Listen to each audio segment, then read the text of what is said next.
আজকে আমরা সপ্তম শ্রেণী গণিত তোমাদের পৃষ্ঠা ১০৭ অনুশীলনী ৭.১ এর সমাধান করো। এই অঙ্কগুলো সমাধান করব, তাই ভিডিওটা কেন একটা সম্পূর্ণ দেখবা। যারা এখনো চ্যানেলটি সাবস্ক্রাইব করনি চ্যানেলটি সাবস্ক্রাইব করে রাখবা। তো দেখো ১ নাম্বারটা সমাধান করতে হবে। 4x + 1 সমান হচ্ছে 2x + 7। এখান থেকে আমাদের সমাধান করে x এর মান বের করতে হবে। হ্যাঁ, x এর মান বের করতে হবে। তো দেখো আমরা প্রথমটা কিভাবে করব, ১ নাম্বারটা। তো দেখো ১ নাম্বারটা 4x + 1 হচ্ছে সমান দিয়ে আছে 2x + 7। তো এখানে আমরা যেহেতু এখানে সমান আছে, তুমি এখানে বা লিখবা, বা লেখা অঙ্ক শুরু করবা। তো এখানে 4x আর এখানে হচ্ছে তোমাদের 2x, আমরা এখানে 4x লিখব আর এই 2x এখানে নিয়ে আসবে। এখানে আছে +2x, এখানে তোমাদের ডানে আসলে হয়ে যাবে -2x, আর এখানে সমান দিবা আর এখানে +7 লিখবা আর +1 এদিকে আসলে হয়ে যাবে -1। +1 ছিল ডানে, বামে আসলে হয়ে যাবে -1। মাইনাস থাকলে প্লাস, প্লাস থাকলে মাইনাস হয়ে যাবে, উল্টা হয়ে যাবে। হ্যাঁ, তো আমরা এক্স এর দিকে আনার কারণ হচ্ছে তোমরা একরকম এখন এক্স এক্সে বিয়োগ করতে পারবে। আগে দেখো 4x + 1 যোগ বিয়োগ করা যেত না, কারণ এখানে এক্স আছে, এখানে আবার এক্স নেই। তো এখানে লক্ষ্য করো 4x থেকে 2x বাদ দিতে হবে, মানে এখানে প্লাস এখানে মাইনাস, প্লাসে মাইনাসে মাইনাস হয়। তো আমাদের 4x থেকে 2x বাদ দিলে থাকবে 2x, আর এখানে +7 আর হচ্ছে -1, তাহলে প্লাস মাইনাসে মাইনাস, 7 থেকে 1 বিয়োগ করলে 6, বা x এর মান বের করতে হবে। তাহলে x সমান 6/2 চলে আসবে নিচে। তাহলে আমরা x সমান কত লিখতে পারি বলো তো? x সমান লিখতে পারবো 2 একে 2, 3 দুগুণে 6। তাহলে আমরা x সমান কত লিখতে পারবো? 3 লিখতে পারবো। তাহলে এখানে হচ্ছে আমাদের অ্যান্সার, এটা হয়ে গেল। তারপরে দেখো 2 নম্বরটা লক্ষ্য করো পর থেকে। তারপরে 2 নম্বরটা, 2 নম্বরে আছে 5x - 3 সমান হচ্ছে 2x + 3। তো এখানে আমাদের বা লিখতে হবে। বা লেখার পরে 5x, এখানে আছে +2x, এদিকে আসলে হয়ে যাবে -2x, আর এখানে আছে 3, এখানে আছে -3, এদিকে আসলে হয়ে যাবে +3। তাহলে দেখো এখানে লক্ষ্য করো 5x থেকে 2x বাদ দিতে হবে। তাহলে 5x থেকে 2x বাদ দিলে হবে 3x, আর এখানে 3 3 যোগ করলে হবে 6, বা x সমান 6/3। তাহলে x সমান আমরা কত লিখতে পারি? 3 একে 3, 3 দুগুণে 6। তাহলে আমরা x সমান কত লিখতে পারবো? 2 লিখতে পারবো। x সমান কত? 2 লিখতে পারবো।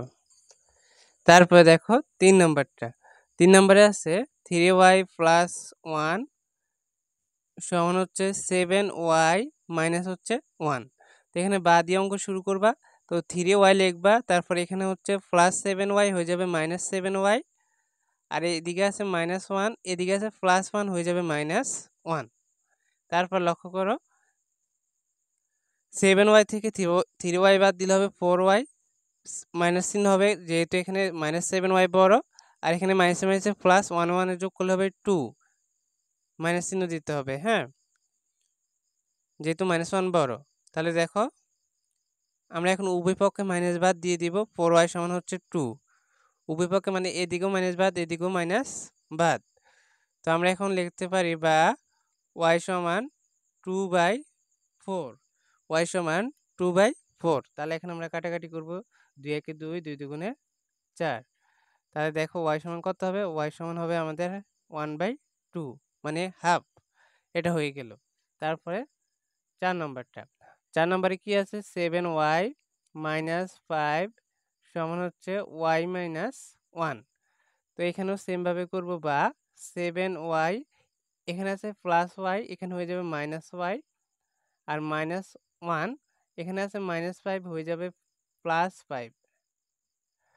তাহলে এখানে লক্ষ্য করো 7y থেকে y বাদ দিলে 6y হবে, আর এখানে 5 থেকে 1 বাদ দিলে মানে প্লাসে মাইনাসে বিয়োগ করতে হবে। 5 থেকে 1 বাদ দিলে হবে 4, বা y সমান আমরা লিখতে পারি 4/6। এখানে 4 6 চলে আসবে নিচে। এখন আমরা কাটাকাটি করব, 2 দুগুণে 4, 3 দুগুণে 6। তাহলে আমরা y সমান লিখতে পারি 2/3। এটা হয়ে গেল। তারপরে এখন আমরা 5 নম্বরটা করব। দেখো 5 নম্বরে কি আছে? 5 নম্বরে কি আছে? 5 নম্বরে আছে 17 মাইনাস 2z, তারপর হচ্ছে 3z প্লাস হচ্ছে 2, বা এখন আমরা এখানে -2z লিখি আগে, তারপর এখানে +3z আছে হয়ে যাবে -3z, আর এখানে হচ্ছে 2, এখানে আছে +17, এদিকে আসলে হয়ে যাবে -17। তো এখন একটু লক্ষ্য করে এখানে দুইটাই মাইনাসের নাকি, মাইনাসে মাইনাসে প্লাস যোগ করতে হবে, মাইনাসে মাইনাসে প্লাস, তাই 3 আর 2 5z, চিহ্ন হবে মাইনাসের যেহেতু -3 বড়, আর এখানে 17 থেকে 2 বিয়োগ হবে 15, চিহ্ন হবে মাইনাসের যেহেতু -17 বড়। তো এখন লক্ষ্য করে এখন আমরা লিখতে পারি বা z সমান -15 বাই হচ্ছে -5 লিখতে পারি, বা উভয় পক্ষে মাইনাস আমরা বাদ দিয়ে দিলেও হতো, আরেক লাইন বাদ তো আমাদের আর কি। তো এখন লক্ষ্য করে এখানে আমরা কাটাকাটি করব, 5 থেকে 5, 3 5 15, তাহলে z সমান কত? 15 লিখব, যেহেতু উপরও মাইনাস নিচেও মাইনাস আছে, তাহলে উভয় পক্ষে মাইনাস বাদ z সমান কত লিখব? 3 লিখব। তারপরে আমরা এখন 6 নাম্বারটা করব। দেখো 6 নাম্বারটা লক্ষ্য করো, 6 নাম্বারে আছে 13z মাইনাস হচ্ছে 5 সমান হচ্ছে 3 - 2z। এখন লক্ষ্য করে এখানে বা 13z এখানে আছে -2z হয়ে যাবে +2z, আর এখানে 3 আছে, এখানে -5 আছে হয়ে যাবে +5। তাহলে দেখো 13 আর 2 এ কত? 15, 13 আর 2 15z, আর এখানে 3 আর 5 এ কত হবে? 8 হবে। 3 আর 5 এ কত হবে? 8 হবে। এখন লক্ষ্য করো এখানে আমাদের বের করতে হবে কিসের মান? আমাদের বের করতে হবে z এর মান।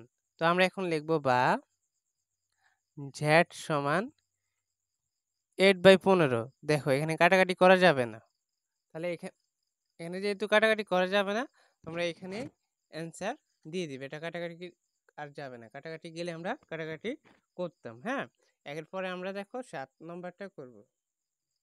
দেখো 7 নম্বরে কি আছে? 7 নম্বরে আছে x/4 সমান হচ্ছে 1/3। এখন দেখো আমরা এটাকে কিভাবে করব, বা আমরা আর গুণ করব, x আর হচ্ছে 3 গুণ করব, তাহলে 3x হবে, আর এখানে 4 আর 1 গুণ করলে 4 একে 4, বা x সমান 4/3। তাহলে এখানে অ্যান্সার, এটা আর কিছু করা যাবে না, কাটাকাটি যাবে না। এরপরে 8 নাম্বারটা, 8 নম্বরে দেখো x/2 প্লাস হচ্ছে 1 সমান হচ্ছে 3। এখন দেখো এটাকে আমরা কি করতে পারি, এটাও সহজ আছে, একটু লক্ষ্য করো, বা x/2 লিখবো আমরা, x/2 সমান হচ্ছে এখানে হচ্ছে 3 লিখবা, +1 হয়ে যাবে -1, বা x/2 সমান হচ্ছে এখানে 3 থেকে 1 বাদ দিলে হবে 2। এখন আমরা কোনাকুনি বা আড়াআড়ি গুণ করব। হ্যাঁ, তো দেখো এখানে নিচে মনে মনে 1 আছে, মনে মনে কি আছে? 1 আছে। 1 এর x দ্বারা গুণ করলে হবে x, আর এখানে 2 দিয়ে গুণে কত হবে? 4। তাহলে এখানে অ্যান্সার, এটা হয়ে গেল আমাদের নাকি। তো ইয়ারটা খুবই গুরুত্বপূর্ণ অঙ্ক ছিল। আমরা আজকের ক্লাসে খুবই গুরুত্বপূর্ণ এই 7.1 এর 8 নাম্বারটা সমাধান করলাম। 1 থেকে 8 পর্যন্ত সমাধান করেছি। আমরা পরবর্তী ক্লাসে পরের যে অঙ্কগুলো আছে ওইগুলোর সমাধান দিয়ে দিব। তাই প্রত্যেকে চ্যানেলটি সাবস্ক্রাইব করে পাশে থাকা বেল আইকনটি অন করে রাখবা। ধন্যবাদ সবাইকে। আল্লাহ হাফেজ।